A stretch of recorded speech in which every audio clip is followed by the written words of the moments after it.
عن أبي عبد الرحمن عبد الله بن مسعود رضي الله عنه قال: حدثنا رسول الله صلى الله عليه وسلم وهو الصادق المصدوق: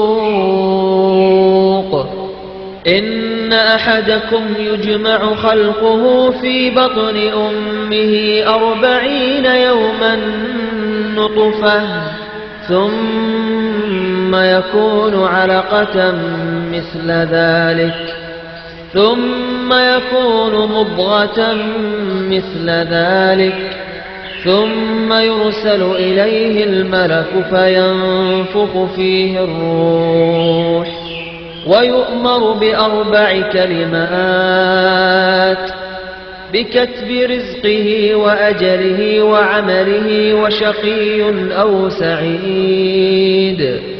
فوالله الذي لا إله غيره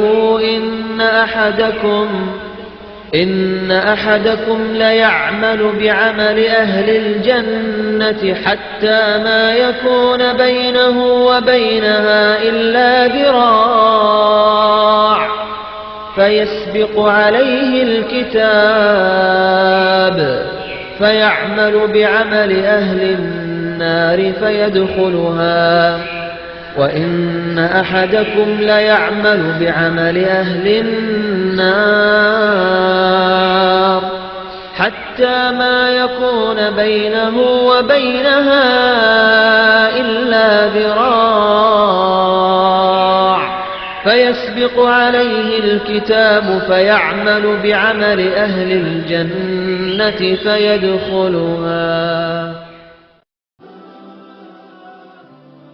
xadiidka afraad abuurista aadmiga. Wuxuu yidhi Abu Cabdiraxmaan Cabdullaahi ibnu Mascuud, allaha ka raali noqdee, waxaa noo xadiisay rasuulka sallallahu calayhi wasalam isagoo ah runle la rumeeyey. Wuxuu yidhi, qofka waxaa lagu aruuriyaa caloosha hooyadii isagoo candhuuf yar ah 40 maalmood. Intaa in la eg wuxuu ahaanayaa xinjir yar, intaa in la eg wuxuu noqonayaa waslad yar oo hilib ah.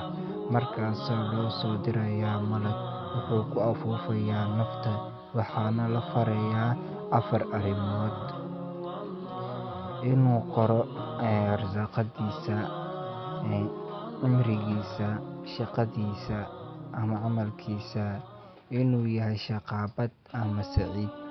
Waxaan ku dhaartay allaha aan ilaahay kala jirin xaq lagu caabudo isaga ma ahee. Qofku wuxuu falayaa camalka reer jannaadka ilaa uu jirsado in xusul ah. Markaasuu hadduu yahay qof loo qoray naarta, wuxuu falayaa camalka reer naareedka, markaasuu galayaa naarta. Ama qofka wuxuu falayaa camalka reer naareedka ilaa uu u jirsado in xusul ah. Markaasuu hadduu ahaa qof loo qoray jannada, wuxuu falayaa camalka reer jannaadka, markaasuu galayaa jannada. Bukhaari iyo Muslim.